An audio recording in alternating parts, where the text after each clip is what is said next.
Angin malam berdesir pelan, menyelinap di antara celah-celah ventilasi kayu jati yang sudah mulai dimakan usia. Di dalam rumah besar berarsitektur kolonial yang terletak di pinggiran kota itu, Ningsih duduk terpaku di depan meja riasnya. Cahaya lampu kuning temaram memantulkan wajah seorang wanita berusia 47 tahun yang masih menyisakan sisa-sisa kecantikan masa muda. Namun garis-garis halus di sudut matanya tidak bisa berbohong. Garis itu adalah peta dari ribuan hari yang ia lalui dalam ketabahan, juga ribuan malam yang ia habiskan dalam kesunyian. Sudah 5 tahun sejak suaminya, satu-satunya tempatnya bersandar, dipanggil oleh Sang Pencipta. Sejak hari pemakaman itu, rumah ini bukan lagi sebuah tempat berteduh yang hangat, melainkan sebuah kotak besar berisi kenangan yang kadang terasa mencekik. Ningsih adalah sosok yang tangguh. Ia tidak pernah membiarkan tetangga melihatnya menangis. Ia memilih menyibukkan diri di butik jahit kecil yang menyatu dengan bagian depan rumahnya. Di sana, di antara gulungan kain sutra, tumpukan benang warna-warni, dan deru mesin jahit tua, Ningsih mencoba membunuh waktu. Namun pekerjaan hanyalah tameng. Baginya, tantangan terbesar bukanlah melayani pelanggan yang cerewet atau menyelesaikan jahitan kebaya yang rumit, melainkan saat matahari mulai terbenam, ketika butik ditutup dan lampu-lampu jalan mulai menyala. Ningsih harus masuk ke dalam rumah, mengunci pintu, dan berhadapan dengan musuh terbesarnya. Gema suaranya sendiri. Rumah itu terasa terlalu luas. Ruang tamu dengan sofa beludru coklat, ruang makan dengan meja kayu panjang, hingga dapur yang biasanya mengepulkan aroma masakan, kini terasa seperti panggung pertunjukan yang kehilangan penontonnya. Ningsih seringkali sengaja membiarkan televisi di ruang tengah menyala tanpa henti. Bukan untuk ditonton, melainkan hanya agar ada suara manusia yang memecah keheningan. Ia butuh suara itu untuk meyakinkan dirinya bahwa ia belum sepenuhnya hilang dalam kesepian. Anak-anak sudah punya hidup sendiri, Ningsih. Kamu harus kuat, bisiknya pada bayangannya di cermin. Anak sulungnya, seorang perempuan yang sangat ia cintai, kini tinggal di apartemen mewah di pusat kota bersama suaminya. Meskipun jaraknya tidak terlalu jauh, kesibukan dunia modern seringkali hanya menyisakan waktu bagi mereka untuk mampir sebentar di akhir pekan. Membawa cucu kecilnya yang lari ke sana kemari, memberikan kecupan singkat di pipi, lalu kembali pergi saat hari mulai gelap.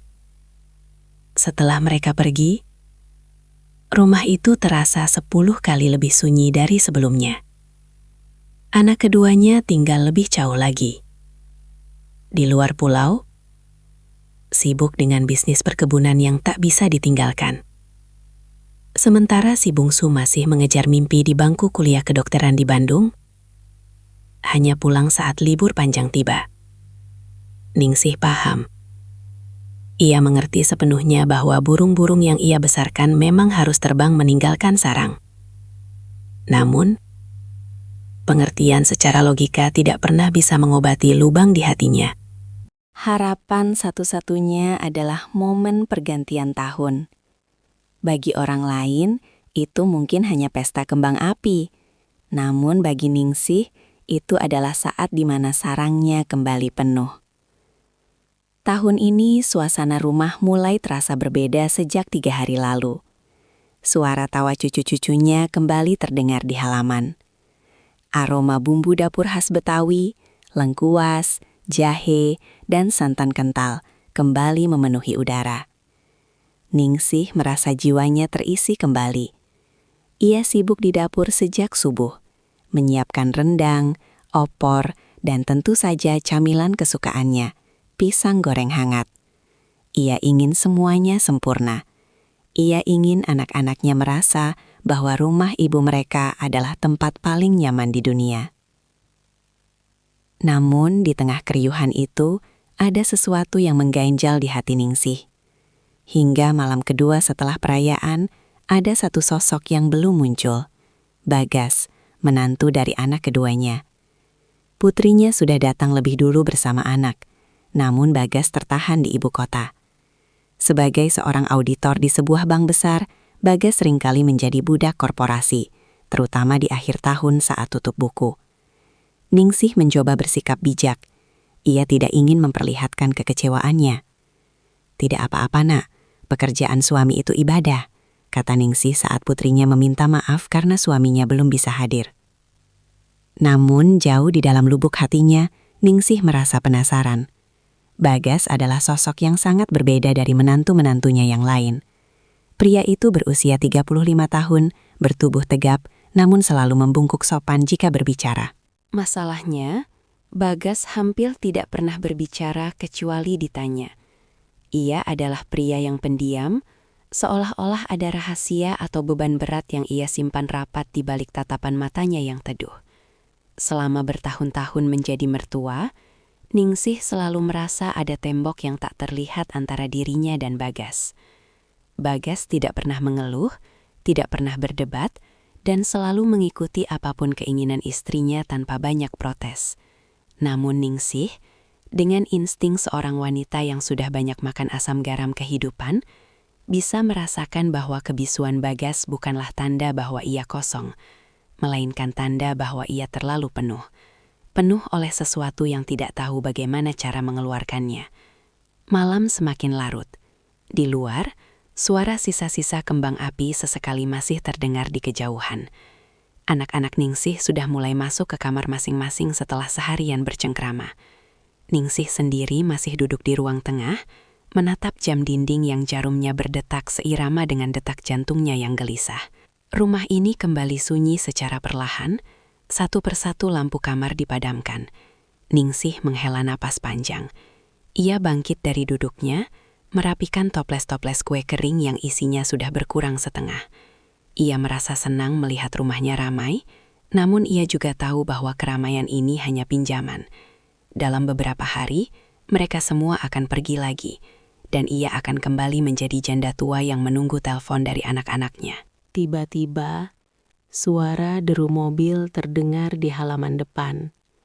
Lampu sorot mobil menembus kaca jendela ruang tamu, menyapu dinding-dinding kayu jati dengan cahaya putih yang tajam. Ningsih menoleh, jantungnya berdebar sedikit lebih cepat. Itu Bagas. Akhirnya dia sampai. Ningsih bergegas menuju pintu depan, merapikan daster batiknya yang sedikit kusut. Saat pintu dibuka, udara dingin malam langsung menyergap kulitnya. Di sana, di bawah lampu teras yang temaram, Bagas berdiri sambil membawa tas pundak kecil.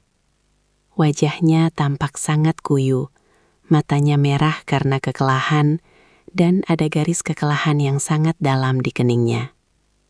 "Selamat malam, Bu. Maaf Bagas baru sampai." Suara Bagas terdengar rendah, hampir seperti bisikan yang pecah. Ningsih menatap menantunya itu.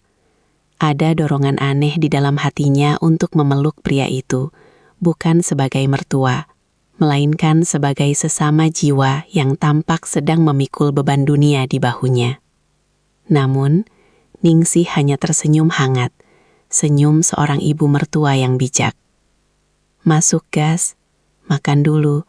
Ibu punya pisang goreng dan kopi kalau kamu mau," jawab Ningsih. Bagas hanya tersenyum tipis, senyum yang sangat kaku. Ia mengangguk pelan, lalu melangkah masuk ke dalam rumah. Ningsih menutup pintu jati yang berat itu, menguncinya rapat-rapat. Ia tidak tahu bahwa dengan mengunci pintu itu, ia juga baru saja mengunci dirinya sendiri dalam sebuah rangkaian kejadian yang akan mengubah hidupnya selamanya. Di ruang tengah yang remang-remang itu, Gema sunyi yang tadi ia takuti perlahan menghilang, digantikan oleh kehadiran sosok pria yang diam-diam menyimpan badai di dalam dadanya. Dan di malam yang dingin itu, benih dari sebuah rahasia besar mulai tertanam di balik dinding rumah jati milik Ningsih. Malam kelima setelah puncak perayaan Tahun Baru, biasanya membawa suasana melankolis di rumah Ningsih. Keriuhan yang sebelumnya memuncak, kini mulai menyusut, menyisakan tumpukan piring kotor dan sisa-sisa bungkusan kado yang berserakan. Anak sulungnya sudah kembali ke kota sejak kemarin, sementara anak bungsunya asyik dengan dunianya sendiri di dalam kamar, telentang menatap layar ponsel. Rumah besar itu kembali perlahan menuju keheningan alaminya. Sebuah kesunyian yang bagi Ningsih terasa seperti sahabat lama yang tak diinginkan. Di tengah suasana yang mulai mendingin itu, kehadiran Bagas menjadi satu-satunya dinamika yang tersisa. Sejak kedatangannya yang larut malam tempo hari, Bagas seolah-olah melebur menjadi bayangan. Ia bangun pagi-pagi sekali, membantu menyapu halaman tanpa diminta. Lalu duduk di pojok teras dengan segelas kopi yang dibiarkan dingin. Sementara matanya menatap kosong ke arah kebun mangga di samping rumah. Ningsih sering memperhatikannya dari balik tirai jendela butiknya. Ada sesuatu pada cara Bagas duduk. Bahu yang merosot, punggung yang tegang, yang membuat Ningsih merasa pria itu sedang tidak berada di sana.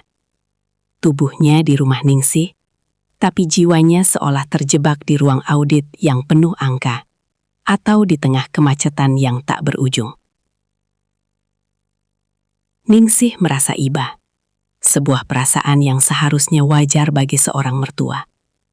Namun ada bumbu penasaran yang mulai merayap di benaknya. Dia pria yang baik, tapi seperti ada sesuatu yang patah di dalamnya. Gumam Ningsih sambil menusukkan jarum ke kain bludur hitam yang sedang ia kerjakan. Malam itu, jam dinding jati di ruang tengah berdentang 12 kali. Suaranya berat dan berwibawa, menggema ke setiap sudut ruangan yang gelap. Ningsih terbangun dari tidurnya, bukan karena suara jam, tapi karena rasa haus yang mendesak dan gelisah yang tak kunjung padam. Ia bangkit dari tempat tidur, merapikan rambutnya yang sedikit berantakan, dan menyampirkan kain selendang di bahunya untuk menghalau dingin. Saat ia melangkah menuju dapur, ia melihat cahaya remang-remang berasal dari ruang tengah. Televisi menyala tanpa suara, menampilkan gambar-gambar bergerak yang hanya memberikan bias cahaya biru pada dinding. Di sana, di atas sofa coklat tua yang mulai kusam, Bagas duduk terdiam. Ia tidak sedang menonton, ia hanya menatap layar kosong itu dengan pandangan yang paling hampa yang pernah Ningsih lihat seumur hidupnya. Ningsih terhenti sejenak di ambang pintu dapur. Ia ragu untuk menyapa, takut merusak keheningan yang tampaknya sedang dinikmati, atau mungkin justru sedang menyiksa menantunya itu. Namun, perutnya terasa lapar, dan ia ingat masih ada beberapa sisir pisang kepok di atas meja makan. Bagas, belum tidur? Suara Ningsih memecah kesunyian, lembut namun cukup mengejutkan di tengah malam yang mati. Bagas tersentak kecil. Ia menoleh dengan gerakan kaku, seolah-olah lehernya sudah lama tidak digerakkan. Begitu melihat Ningsih, ia segera memperbaiki posisi duduknya dan mencoba memaksakan sebuah senyuman. Senyuman yang terlihat sangat melelahkan. Ibu, belum Bu. Mata saya belum mau diajak kompromi, jawab Bagas dengan suara serak. Ningsih berjalan mendekat. Ibu juga sama, haus sekalian mau goreng pisang. Kamu mau? Dari tadi sore belum makan banyak kan? Ibu lihat piringmu tadi masih sisa. Bagas tampak ragu sejenak. Namun aroma pisang kepok yang sudah ranum di atas meja seolah menjadi undangan yang sulit ditolak. Boleh Bu, biar saya bantu. Gak usah, kamu duduk saja di situ. Biar ibu yang kerjakan. Sudah biasa ibu mah, jam segini masih melek. Tolak Ningsih halus. Ningsih melangkah ke dapur, menyalakan kompor gas yang memercikan api biru di kegelapan. Ia mulai mengupas pisang, membelahnya menjadi 2, lalu mencelupkannya ke dalam adonan tepung terigu yang sudah ia campur dengan sedikit garam dan vanili. Suara desisan minyak panas saat pisang dimasukkan ke dalam wajan menjadi satu-satunya melodi di dapur itu. Bau harum pisang goreng yang manis segera memenuhi ruangan, mengalahkan bau apek debu di sudut-sudut rumah tua. Beberapa menit kemudian, Ningsih keluar membawa sepiring besar pisang goreng yang masih mengepulkan uap panas, dan 2 gelas teh tawar hangat. Ia meletakkan nampan itu di meja rendah di depan Bagas, lalu duduk di kursi rotan di samping sofa. Ayo dimakan, mumpung masih hangat. Kalau sudah dingin, tepungnya keras, ajak Ningsih. Bagas mengambil 1 potong, meniupnya pelan, lalu menggigitnya. Enak Bu, pas manisnya. Mereka makan dalam diam selama beberapa saat. Hanya terdengar bunyi renyah dari tepung yang digigit dan detak jam dinding yang seolah semakin nyaring karena tidak ada suara lain. Ningsih memperhatikan Bagas dari sudut matanya. Di bawah cahaya televisi yang redup, Bagas terlihat lebih muda, namun juga lebih rapuh. Ada garis-garis kehitaman di bawah matanya, tanda dari malam-malam panjang yang dilewati tanpa istirahat yang cukup. Kerjaan di kantor berat sekali ya, Gas. Ningsih membuka percakapan dengan hati-hati. Ia tahu pria pendiam seperti Bagas butuh pancingan yang lembut untuk bisa bicara. Bagas menghela napas panjang, sebuah napas yang terdengar seperti beban bertonton sedang diangkat sejenak dari dadanya. Begitulah Bu, akhir tahun selalu jadi masa yang paling gila. Semua angka harus benar, semua laporan harus beres. Tekanannya bukan cuma dari atasan, tapi dari rasa takut kalau ada yang salah. Ia berhenti sejenak, menyesap teh hangatnya. Terkadang saya merasa hidup saya ini cuma deretan angka-angka Bu. Pergi pagi saat anak-anak masih tidur, pulang malam saat mereka sudah di alam mimpi. Di kantor dikelilingi kertas, di rumah kadang saya merasa asing di rumah sendiri. Ningsih terdiam. Kalimat terakhir Bagas seolah menghantam tepat di ulu hatinya. Asing di rumah sendiri? Bukankah itu yang ia rasakan selama 5 tahun ini? Meski ini adalah rumahnya, rumah tempat ia membesarkan anak-anaknya, ia seringkali merasa seperti tamu di sebuah bangunan kosong yang luas. Ibu mengerti, bisik Ningsih. Suaranya sedikit bergetar. Ibu sudah 5 tahun tinggal di sini sendirian. Kadang ibu bicara sama mesin jahit cuma supaya telinga ibu dengar suara manusia. Kesepian itu, dia tidak peduli kita punya uang atau punya keluarga. Dia cuma tahu cara masuk dan tinggal di dalam hati. Bagas menoleh, menatap mertuanya dengan tatapan yang berbeda dari sebelumnya. Selama ini ia melihat Ningsih sebagai sosok ibu mertua yang tegar, janda tangguh yang mandiri.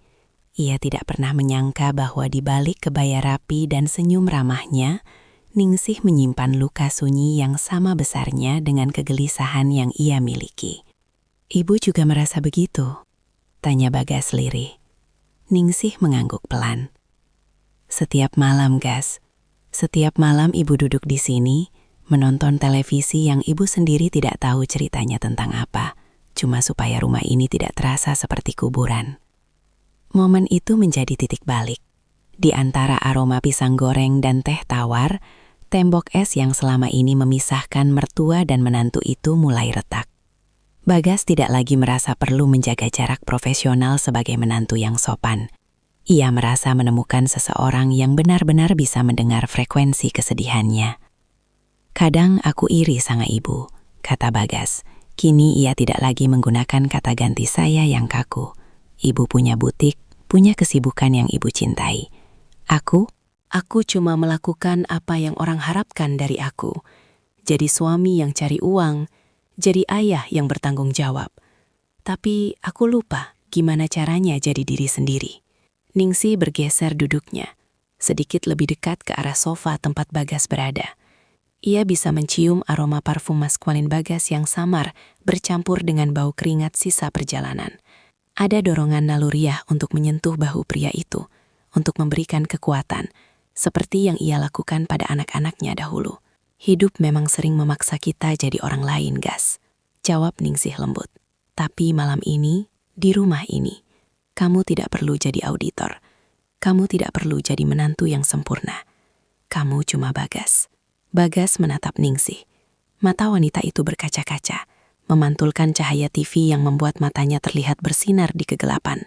Untuk pertama kalinya, Bagas melihat Ningsih bukan sebagai ibu dari istrinya, melainkan sebagai seorang wanita yang hangat, yang penuh pengertian, dan yang sama seperti dirinya, sedang sangat merindukan sentuhan manusia. Keheningan malam itu kini terasa berbeda, tidak lagi mencekam, melainkan terasa intim dan berbahaya. Ada udara yang mendadak terasa lebih berat di antara mereka. Jarak di antara kursi rotan dan sofa itu seolah-olah mengecil dengan sendirinya. Ningsih bisa merasakan jantungnya berdegup lebih kencang.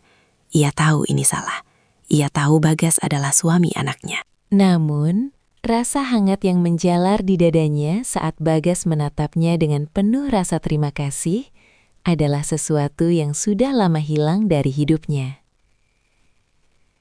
Dan bagi Ningsih, di malam yang sunyi ini, rasa hangat itu terasa jauh lebih nyata daripada norma apapun yang pernah ia pelajari.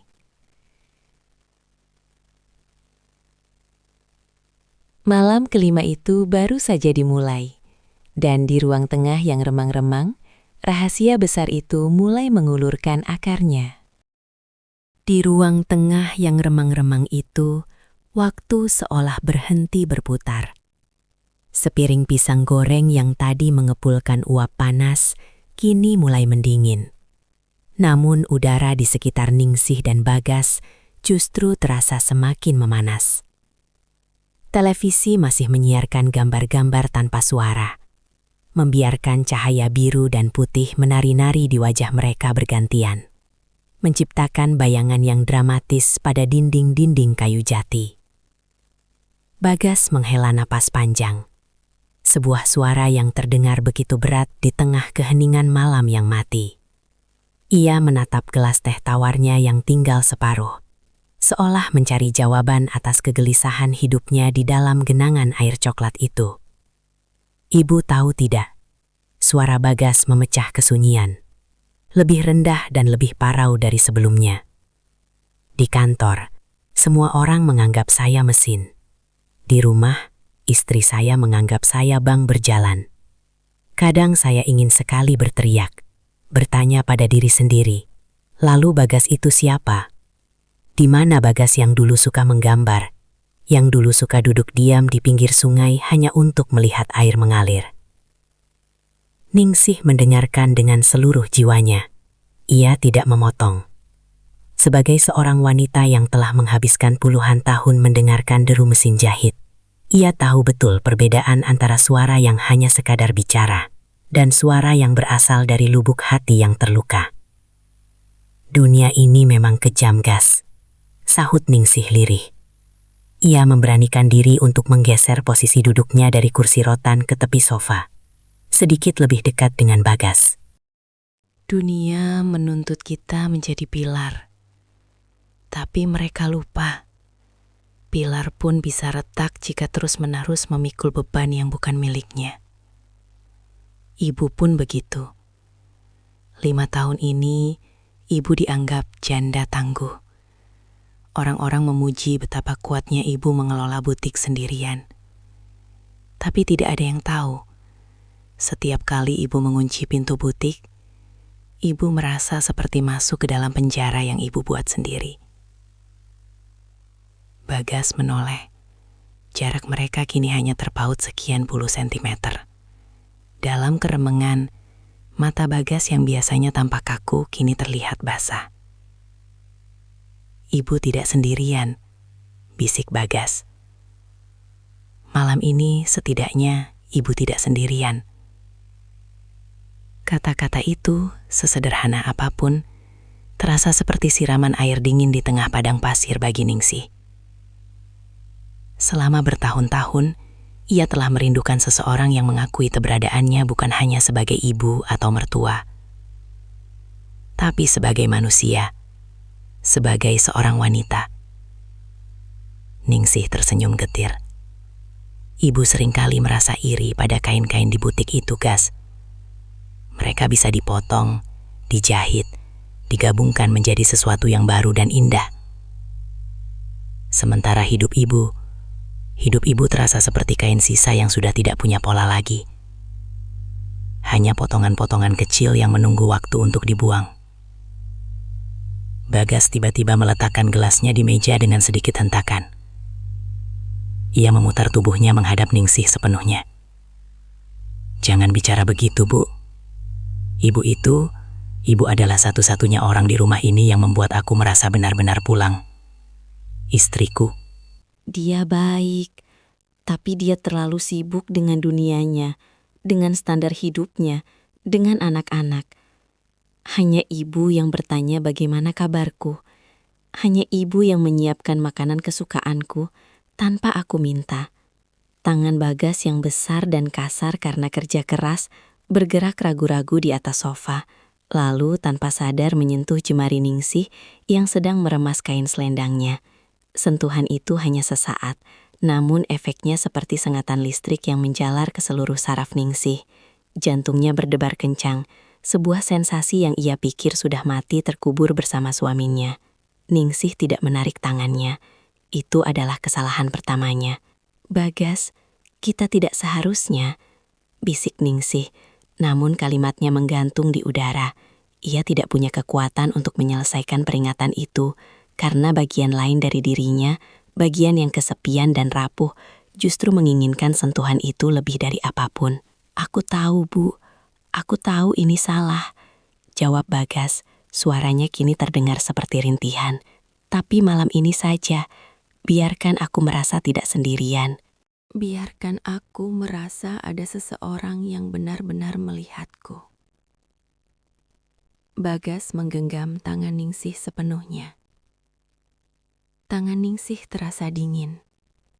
Namun bagi Bagas, itu adalah pelabuhan paling hangat yang pernah ia temukan dalam waktu lama. Ningsih menatap wajah menantunya itu. Di bawah cahaya TV yang redup, wajah Bagas terlihat penuh duka yang sangat dalam. Ningsih merasakan dorongan keibuan bercampur dengan sesuatu yang jauh lebih gelap dan mendalam. Ia mengangkat tangannya yang lain, lalu dengan lembut mengusap pipi Bagas. Kulit pria itu terasa kasar karena kumis tipis yang belum sempat dicukur. Sebuah tekstur yang mengingatkan Ningsih pada mendiang suaminya. Namun pada saat yang sama, terasa sangat baru dan asing. "Kamu anak yang baik, Gas," kata Ningsih. Meski ia tahu kata anak kini sudah tidak tepat lagi digunakan. Bagas memejamkan matanya, menikmati belayan tangan Ningsih yang halus karena sering menyentuh sutra. Ia merasakan kedamaian yang aneh. Seolah-olah semua laporan kantor, semua tuntutan istri, dan semua kebisingan dunia mendadak lenyap. Yang tersisa hanya mereka berdua. Dua jiwa yang tersesat di tengah malam yang sunyi. Di sebuah rumah tua yang penuh dengan gema masa lalu. "Ibu," Bagas berbisik. Lalu perlahan ia mendekatkan wajahnya. Ningsih bisa merasakan nafas Bagas yang hangat menerpa wajahnya. Aroma kopi dan rokok samar dari pria itu terasa begitu memabukkan di tengah udara malam yang dingin.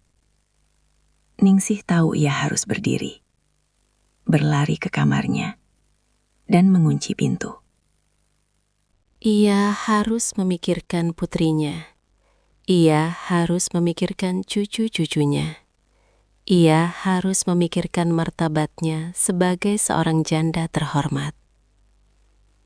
Namun, saat Bagas menyandarkan dahinya ke dahi Ningsih, semua nalar itu seolah-olah tersapu oleh gelombang kesepian yang selama ini ia bendung.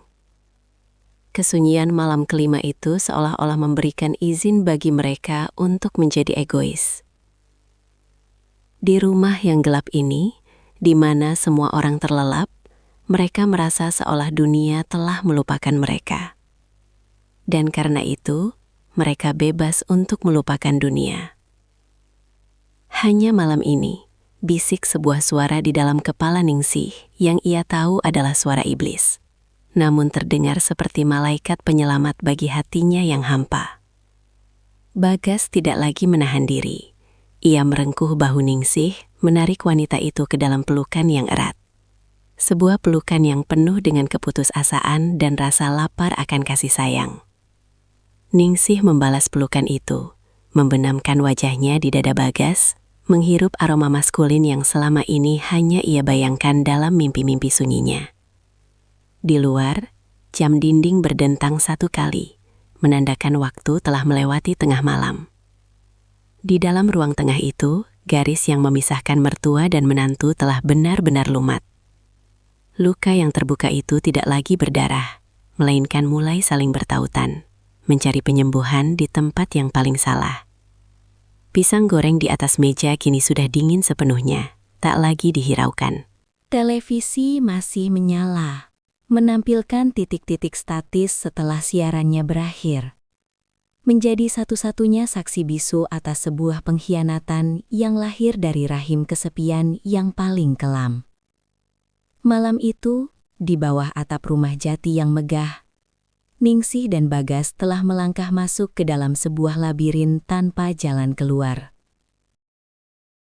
Dunia seolah-olah kehilangan warnanya saat fajar mulai mengintip dari balik tirai jendela jati. Cahaya keabu-abuan yang dingin merayap masuk, menyinari butiran debu yang menari di udara ruang tengah, seolah mengejek kekacauan yang baru saja terjadi. Ningsih terbangun dengan sentakan jantung yang menyakitkan. Ia masih berada di sofa coklat itu, namun segalanya telah berubah. Rumah yang kemarin terasa seperti istana kenangan, kini mendadak terasa seperti penjara yang penuh dengan mata yang mengawasi. Bagas sudah tidak ada di sampingnya. Pria itu berdiri di dekat jendela besar yang menghadap ke halaman samping, membelakangi Ningsih. Punggungnya yang tegap tampak kaku, seolah sedang menahan beban langit agar tidak runtuh menimpa rumah itu. Suara kicau burung gereja di luar terdengar seperti teriakan penghakiman di telinga Ningsih. Ningsih merapikan daster batiknya dengan tangan gemetar. Setiap gesekan kain di kulitnya mengingatkannya pada kehangatan semalam. Sebuah kehangatan yang kini berubah menjadi api yang membakar harga dirinya. Ia berdiri dengan kaki yang terasa lemas, seolah seluruh tulangnya telah berubah menjadi bubur. Gas, suara Ningsih nyaris tidak keluar. Ia terdengar seperti orang asing bagi dirinya sendiri. Bagas menoleh perlahan. Wajahnya yang biasanya tenang kini terlihat hancur. Matanya yang cekung menyiratkan duka yang lebih dalam daripada saat ia pertama kali datang. Tidak ada kata-kata. Keheningan di antara mereka bukan lagi keheningan yang menyatukan seperti semalam, melainkan keheningan yang memisahkan mereka. ke dalam dua kutub penyesalan yang berbeda. "Aku harus mandi, Bu. Sebentar lagi anak-anak bangun," kata Bagas dengan suara yang datal, hampa, tanpa ekspresi. Ia melangkah pergi tanpa berani menatap mata Ningsih lebih dari sedetik. Ningsih terpaku di tengah ruangan. Ia menatap piring pisang goreng yang masih tersisa satu potong. Kini tampak pucat dan layu. Gelas-gelas teh yang kosong menyisakan noda melingkar di atas meja. Saksi bisu betapa cepatnya martabat seorang manusia bisa luluh lantak hanya karena satu malam kesepian yang tak terkendali. "Ya Tuhan, apa yang sudah aku lakukan?" bisik Ningsih sambil menutup wajah dengan kedua telapak tangannya. Air mata yang panas mulai mengalir, namun ia segera menghapusnya. Ia tidak boleh menangis. Ia tidak punya hak untuk menangis. Sebagai seorang ibu mertua, ia seharusnya menjadi benteng terakhir moralitas keluarga ini, bukan orang yang merubuhkannya. Sandiwara pagi hari. 1 jam kemudian, rumah itu mulai hidup. Suara pintu kamar yang dibuka, gemericik air dari kamar mandi, dan celoteh cucu-cucunya mulai memenuhi udara. Ningsih berada di dapur, bergerak seperti robot. Ia memotong bawang, menyalakan kompor, dan menyiapkan sarapan nasi goreng dengan gerakan yang terlalu cepat. Seolah-olah dengan menyibukkan tangan, ia bisa membungkam pikirannya.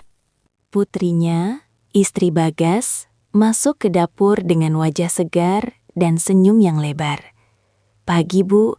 Wah, baunya enak sekali. Ibu kok rajin banget sih?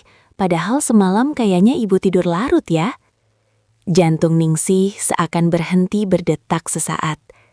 Ia membelakangi putrinya, pura-pura sibuk mengaduk nasi di penggorengan. "Iya, Nak. Ibu cuma mau memastikan kalian sarapan enak sebelum nanti bersiap-siap pulang." "Bagas mana, Bu?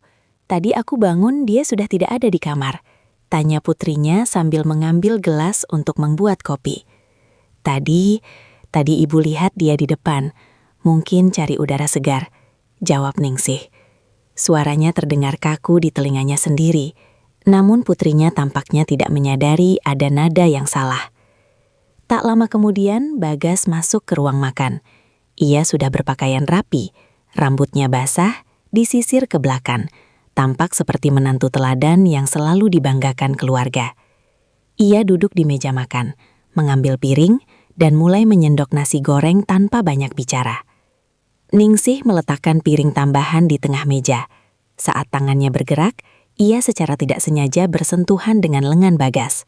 Hanya sepersekian detik, namun sensasinya seperti ledakan.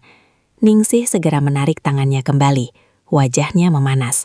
Ia melirik Bagas, namun pria itu tetap menunduk, fokus pada makanannya seolah-olah nasi goreng itu adalah hal paling penting di dunia. "Pak, kok diam saja? Kurang tidur ya?" tanya sang istri sambil mengusap pundak Bagas dengan mesra. Bagas tersedak sedikit, lalu mengangguk. "Iya, agak pusing sedikit. Mungkin karena perjalanan kemarin." Ningsih yang berdiri di dekat wastafel merasa dadanya sesak. Melihat putrinya menyentuh Bagas dengan penuh kasih sayang, membuatnya merasa seperti seorang kriminal. Ia merasa seperti pencuri yang telah mengambil sesuatu yang bukan haknya. Dan kini ia harus berdiri di sana, menonton pemilik aslinya menikmati apa yang tersisa. Ketegangan yang tersembunyi. Sepanjang pagi itu, suasana rumah terasa sangat mencekam bagi Ningsih dan Bagas. Di permukaan, semuanya tampak normal.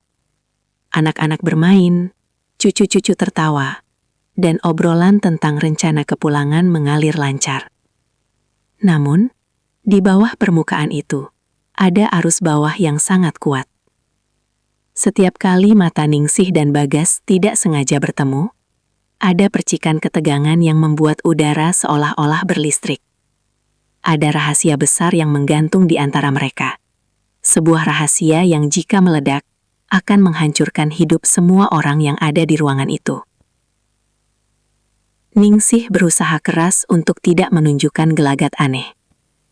Ia berbicara lebih banyak dari biasanya, tertawa pada lelucon cucunya dengan sedikit terlalu keras, dan terus-menerus bergerak. Ia takut, jika ia diam barang sedetik saja, wajahnya akan mengkhianati perasaannya.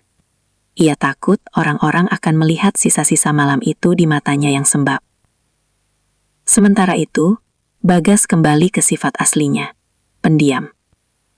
Namun kali ini, pendiamnya terasa berbeda. Ia bukan lagi pendiam karena lelah atau tertutup, melainkan pendiam karena takut. Ia menghindari kontak mata dengan Ningsih sebisa mungkin. Namun, justru itulah yang membuat suasana semakin aneh bagi Ningsih. Penolakan Bagas untuk menatapnya justru menegaskan bahwa apa yang terjadi semalam adalah nyata, bukan sekedar mimpi buruk yang bisa dihapus. Menjelang siang, saat anak-anak sedang berkemas di kamar, Ningsih pergi ke teras samping untuk mengambil jemuran kain serbet. Di sana, ia menemukan Bagas sedang berdiri sendirian, merokok dengan terburu-buru. "Gas," panggil Ningsih lirih. Bagas menoleh, matanya terlihat liar sesaat sebelum kembali layu. "Bu, kita tidak bisa melakukan ini. Ini salah. Ini gila. Ibu tahu, Gas. Ibu tahu," jawab Ningsih dengan suara yang hampir pecah. "Kita harus melupakan semuanya. Anggap saja semalam tidak pernah terjadi. Demi mereka, Gas. Demi anak-anak." Bagas membuang puntung rokoknya dan menginjaknya dengan keras. "Bagaimana caranya melupakan sesuatu yang terasa begitu nyata, Bu? Setiap kali aku melihat istriku, aku merasa seperti iblis. Kamu harus bisa, Gas. Kamu harus kuat." Ningsih mendekat satu langkah, namun segera berhenti. Ia menyadari bahwa jarak di antara mereka kini bukan lagi sekedar jarak fisik, melainkan jurang moral yang sangat dalam. "Ibu akan menyimpan ini sampai mati. Kamu juga harus begitu. Jangan pernah katakan pada siapapun. Selamanya."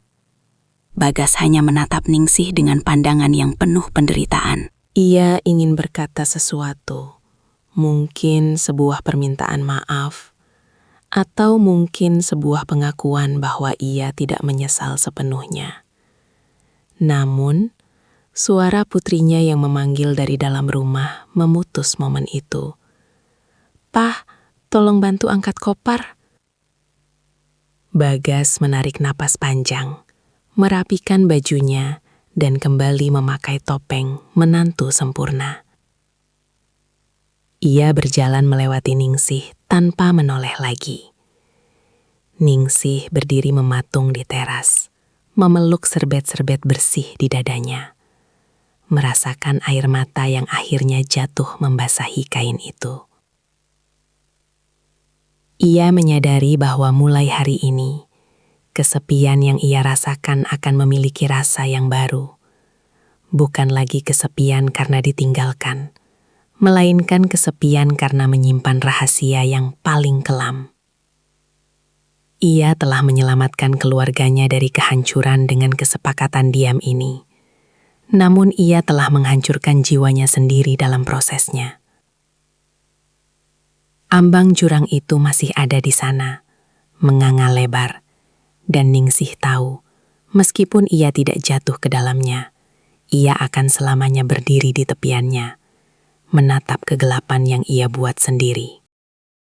Mobil SUV perak milik Bagas perlahan bergerak mundur, meninggalkan jejak ban di atas tanah halaman yang masih basah oleh embun pagi. Ningsih berdiri di teras, tangannya melambai dengan kaku, sementara wajahnya dipaksa untuk tetap mengulas senyum terbaik yang bisa ia ciptakan. Di dalam mobil itu, putrinya melambaikan tangan dengan riang, sementara cucu-cucunya menempelkan wajah ke kaca jendela sambil berteriak, "Dadah nenek, nanti main lagi ya. Hanya Bagas yang tidak menoleh. Matanya terpaku lurus ke depan. Kedua tangannya mencengkram kemudi dengan begitu kuat hingga buku-buku jarinya memutih. Bagi dunia luar, itu adalah pemandangan perpisahan keluarga yang manis. Namun bagi Ningsih, deru mesin mobil itu terdengar seperti lonceng kematian bagi ketenangan jiwanya. Begitu mobil itu hilang di tikungan jalan, Ningsih menurunkan tangannya. Seketika itu juga, senyumnya luruh, digantikan oleh gurat kelelahan yang luar biasa. Ia berbalik dan masuk ke dalam rumah. Saat pintu jati itu tertutup dengan suara dentum yang berat, Ningsih merasa seolah-olah seluruh oksigen di dalam rumah itu mendadak lenyap. Rumah itu kembali sunyi. Namun, ini bukan sunyi yang biasa ia kenal. Bukan lagi sunyi yang kosong, melainkan sunyi yang berisik oleh tuduhan. Setiap sudut ruangan seolah-olah memiliki mata dan mulut yang berbisik, menghakiminya atas apa yang terjadi di sofa ruang tengah beberapa jam yang lalu. Saksi bisu yang menghakimi. Ningsih berjalan menuju ruang tengah dengan langkah terseret. Ia menatap sofa coklat itu. Di matanya, sofa itu kini tampak seperti monumen dosa. Ia bisa melihat bayangan dirinya dan Bagas di sana. Dua manusia yang kalah oleh kerapuhan. Dengan gerakan kasar, Ningsih mengambil bantal sofa yang sedikit miring dan menepuk-nepuknya dengan tenaga berlebih. Seolah-olah dengan merapikannya, ia bisa menghapus sisa-sisa keberadaan mereka di sana. Ia kemudian bergegas ke dapur. Ia mencuci piring-piring sisa sarapan dengan gerakan yang kalap. Sabun berbusa melimpah. Air mengucur deras. Namun tidak ada yang bisa membersihkan rasa kotor yang ia rasakan di balik kulitnya sendiri. Astaghfirullah. Astaghfirullah. Bisiknya berulang-ulang. Suaranya pecah, beradu dengan denting piring yang beradu dengan wastafel. Setiap kali ia memejamkan mata, ia melihat wajah putrinya. Putrinya yang begitu bangga padanya. Putrinya yang selalu berkata, "Ibu adalah inspirasiku. Aku ingin setegar ibu." Kata-kata itu kini terasa seperti belati yang dihunuskan tepat ke jantungnya. Ia merasa seperti serigala berbulu domba yang baru saja memangsa kebahagiaan anaknya sendiri dalam satu malam kegilaan. Candu yang menyesakan. Namun, di tengah rasa jijik pada dirinya sendiri, ada sisi gelap di hati Ningsih yang menolak untuk melupakan. Ingatan tentang bagaimana Bagas menatapnya, bagaimana pria itu mendengarkan keluh kesahnya, seolah dia adalah wanita paling penting di dunia, masih memberikan kehangatan yang sisa-sisanya masih tertinggal di dadanya. Itulah yang paling menyiksa Ningsih. Rasa bersalah itu berperang dengan rasa haus akan kasih sayang yang baru saja terpuaskan sedikit. Ia membenci dirinya sendiri karena merindukan getaran itu. Ia membenci kenyataan bahwa setelah 5 tahun menjadi bayangan, ia merasa hidup justru saat melakukan kesalahan paling fatal dalam hidupnya. Sore harinya, Ningsih mencoba mencari pelarian di butiknya. Ia menyalakan mesin jahitnya, suara tak-tek dari jarum yang menembus kain biasanya menjadi meditasi baginya. Namun hari ini, jarum itu berkali-kali meleset. Benangnya kusut, persis seperti pikirannya. Tiba-tiba, ponselnya di atas meja jahit bergetar. Sebuah pesan masuk dari putrinya. "Bu, kami sudah sampai di rumah dengan selamat. Bagas langsung tidur, katanya pusing sekali. Makasih ya Bu buat pisang gorengnya semalam. Bagas bilang itu pisang goreng paling enak yang pernah dia makan. Love you Bu." Ponsel itu hampir jatuh dari tangan Ningsih. Kalimat Bagas bilang itu pisang goreng paling enak terasa seperti sindiran yang sangat tajam. Apakah Bagas mengatakannya dengan rasa bersalah, atau apakah itu kode rahasia di antara mereka? Ningsih melempar ponselnya ke tumpukan kain sutra. Ia merasa mual.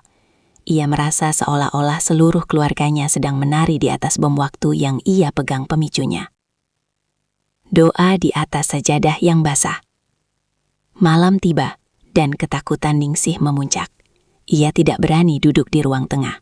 Ia mengunci diri di kamar, menyalakan lampu seterang mungkin, seolah-olah cahaya bisa mengusir bayang-bayang dosa. Ia mengambil air wudhu, membiarkan air dingin membasahi wajah dan lengannya, berharap kesucian air itu bisa meresap hingga ke jiwanya yang menghitam. Ia membentangkan sajadah, mengenakan mukena putihnya, dan mulai bersujud. Dalam sujud yang panjang itu, pertahanannya runtuh. Ningsih terisak hingga bahunya berguncang hebat. Di atas kain sajadah itu, ia mengadu pada Sang Pencipta. Ya Allah, hamba adalah wanita yang lemah. Hamba tersesat dalam kesepian hamba sendiri. Cabutlah rasa ini ya Allah. Jangan biarkan hamba menghancurkan darah daging hamba sendiri. Tangisnya pecah di tengah kesunyian kamar. Ia memohon ampunan, namun di saat yang sama, ia merasa tidak layak untuk dimaafkan. Ia membayangkan wajah almarhum suaminya. Ia membayangkan betapa kecewanya sosok pria yang fotonya masih terpajang di ruang tamu itu, melihat apa yang istrinya lakukan dengan menantunya sendiri.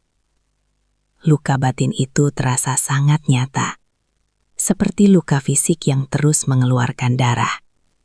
Marni? Ningsih? Sadar bahwa rahasia ini adalah beban seumur hidup.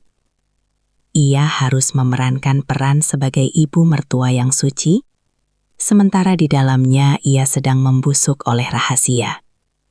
Beban yang tak kasat mata. Hari-hari berikutnya berlalu dengan penuh kepura-puraan. Ningsih mulai menghindari panggilan video dari anaknya.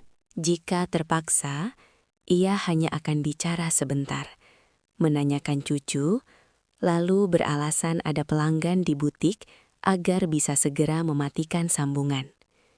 Ia takut matanya akan bicara. Ia takut jika ia melihat wajah Bagas di layar ponsel, ia akan hancur sekali lagi. Sementara itu, ia mulai memperbanyak sedekah ke panti asuhan dan masjid di dekat rumahnya. Ia bekerja 2 kali lebih keras di butik, berharap kelelahan fisik bisa membuatnya langsung tertidur tanpa sempat berpikir. Namun, setiap kali ia memejamkan mata, aroma kopi dan rokok samar milik Bagas seolah-olah kembali tercium di indera penciumannya. Ningsih menyadari satu hal yang mengerikan. Ia tidak hanya dihantui oleh rasa bersalah, tapi juga oleh rasa takut bahwa suatu hari nanti Bagas akan kembali. Dan ia lebih takut lagi pada kenyataan bahwa ia mungkin tidak akan punya kekuatan untuk menolaknya lagi. Kesepian yang dulu ia anggap sebagai musuh, kini terasa seperti tempat perlindungan. Karena dalam kesepian, tidak ada orang yang tersakiti oleh rahasianya. Namun, ia tahu, tembok yang ia bangun untuk menutupi rahasia ini hanyalah tumpukan pasir yang bisa runtuh kapan saja jika takdir menghendaki. Ningsih menatap cermin, melihat dirinya yang tampak lebih tua 10 tahun hanya dalam hitungan hari. Rahasia itu telah mencuri jiwanya, meninggalkan seorang wanita yang hanya hidup untuk menjaga sebuah kebohongan besar sampai hari kematiannya tiba. Bulan-bulan berganti, dan musim hujan mulai membasahi tanah Betawi, membawa hawa dingin yang menusuk hingga ke tulang. Di rumah besar itu, Ningsih menjalani hidupnya seperti sebuah jam mekanik yang terus berdetak tanpa nyawa. Butik jahitnya kini lebih produktif dari sebelumnya, bukan karena ia ambisius, melainkan karena hanya di balik deru mesin jahitlah ia bisa menenggelamkan suara-suara di kepalanya. Setiap helai kain yang ia jahit seolah-olah adalah usaha untuk menambal lubang besar di jiwanya. Namun, ia tahu beberapa luka tidak bisa ditutup dengan benang sekuat apapun. Rahasia malam tahun baru itu tidak pernah terucap lagi. Antara Ningsih dan Bagas tercipta sebuah kesepakatan diam yang lebih kokoh daripada tembok beton. Mereka adalah dua orang yang saling berbagi kematian di dalam diri mereka masing-masing. Pertemuan yang menyakitkan. Ujian terberat datang saat Idul Fitri tiba, beberapa bulan setelah kejadian itu. Rumah Ningsih kembali penuh. Anak-anaknya pulang, termasuk putri keduanya bersama Bagas dan cucu-cucu mereka. Ningsih harus mengenakan topeng paling sempurna yang pernah ia buat. Ia memasak ketupat, menyiapkan rendang, dan tersenyum menyalami tetangga, seolah-olah ia adalah janda paling suci di lingkungan itu. Saat Bagas melangkah masuk ke rumah, suasana mendadak terasa hampa bagi Ningsih. Pria itu tampak lebih kurus, rambutnya sedikit memutih di bagian samping, dan matanya kini memiliki kedalaman duka yang permanen. Pertemuan yang menyakitkan. Ketika tiba giliran Bagas untuk sungkem, mencium tangan Ningsih sebagai mertuanya, seluruh tubuh Ningsih menegang. Tangan mereka bersentuhan, singkat, namun rasanya seperti aliran listrik yang membakar. Bagas menundukkan kepala sangat dalam. Suaranya bergetar saat mengucapkan kalimat formal. Mohon maaf lahir dan batin, Bu. Maafkan semua kesalahan Bagas. Ningsih menatap ubun-ubun menantunya itu. Air matanya hampir jatuh, bukan karena haru kemenangan Idul Fitri, melainkan karena ironi yang begitu pahit. Iya, Gas. Ibu juga minta maaf. Semua sudah Ibu maafkan. Semoga kita semua bisa menjadi orang yang lebih baik. Jawab Ningsih dengan suara yang hampir tercekat di tenggorokan. Di ruang tamu, di depan anak dan cucunya, mereka adalah mertua dan menantu yang saling menghormati. Namun di dalam batin, mereka adalah dua orang asing yang terikat oleh rantai dosa yang tak terlihat. Bagas tidak pernah lagi berlama-lama di dapur atau ruang tengah. Ia lebih banyak menghabiskan waktu bermain dengan anak-anaknya atau berpura-pura tidur lebih awal. Mereka saling menghindari, bukan karena benci, tapi karena melihat wajah satu sama lain adalah cara tercepat untuk memanggil kembali rasa bersalah yang menyesakkan dada. Penebusan yang sunyi. Tahun-tahun berlalu dengan cepat.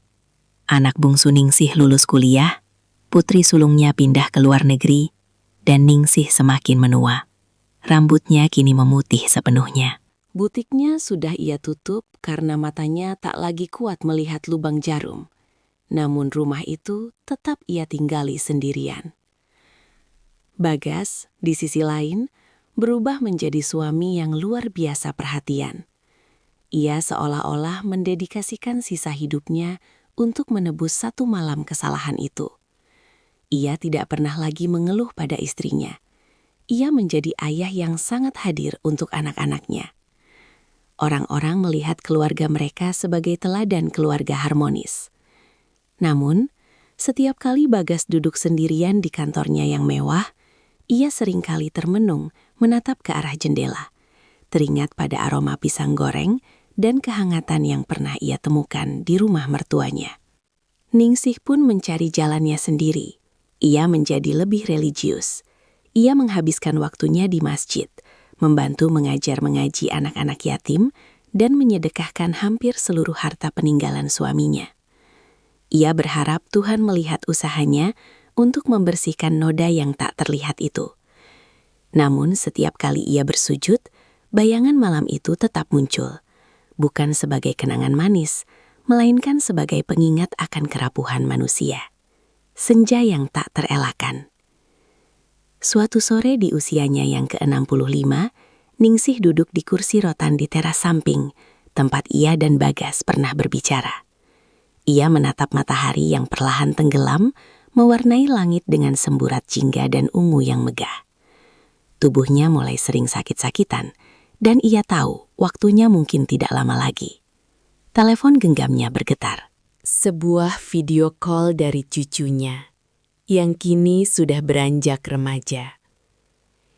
Di latar belakang, ia melihat Bagas sedang memanggang daging di halaman belakang rumah mereka. Tampak bahagia dikelilingi anak-anaknya. Bagas sempat menoleh ke kamera, melambaikan tangan, dan tersenyum tipis pada Ningsih. Ningsih membalas senyuman itu. Di momen itu, Ningsih menyadari sesuatu. Rahasia ini telah mengubah mereka menjadi orang yang lebih baik melalui cara yang sangat menyakitkan. Mereka menjadi lebih rendah hati, lebih waspada terhadap godaan, dan lebih menghargai keluarga, karena tahu betapa mudahnya semua itu dihancurkan. Rahasia ini akan mati bersamaku, bisik Ningsih pada angin senja. Ia tidak pernah menyesal telah memberikan kehangatan pada jiwa yang lapar malam itu. Namun, ia akan selamanya menyesali pengkhianatan yang menyertainya. Baginya, itu adalah salib yang harus ia panggul sendirian. Ia telah memilih untuk diam, membiarkan dirinya sendiri yang terbakar oleh api rasa bersalah, agar anak-anaknya tetap bisa hidup dalam cahaya kebahagiaan yang terang benderang. Penutup, Gema di Rumah Jati. Beberapa tahun kemudian, Ningsih berpulang dengan tenang di kamarnya. Saat pemakaman, Bagas berdiri paling depan di samping liang lahat. Ia membantu menurunkan jenazah mertuanya itu dengan tangan yang gemetar hebat. Saat tanah mulai menutupi papan kayu, Bagas membisikkan doa yang tidak didengar oleh siapapun, kecuali tanah dan Tuhan. Terima kasih, Bu. Terima kasih sudah menjaga rahasia ini. Dan maafkan aku, isaknya pelan, tertutup oleh suara talqin yang dibacakan Ustadz. Rumah jati itu akhirnya dijual. Barang-barang di dalamnya dibagikan atau dibuang. Sofa coklat di ruang tengah berakhir di gudang barang bekas. Kain-kain di butik disumbangkan. Fisik dari malam itu telah lenyap sepenuhnya. Namun di dalam hati Bagas, dan di dalam gema sunyi rumah-rumah yang mereka tinggali, kisah itu tetap ada. Sebuah pengingat abadi bahwa kesepian adalah kekuatan yang sangat besar. Ia bisa meruntuhkan gunung moralitas, namun ia juga bisa menjadi rahim bagi penebusan yang paling sunyi. Kisah Ningsih dan Bagas terkubur dalam-dalam di bawah tanah pemakaman yang tenang, menjadi sebuah rahasia besar yang takkan pernah terungkap oleh dunia, namun akan selalu diingat oleh Tuhan, sebagai bagian dari drama kehidupan manusia yang penuh dengan celah dan cinta yang salah arah.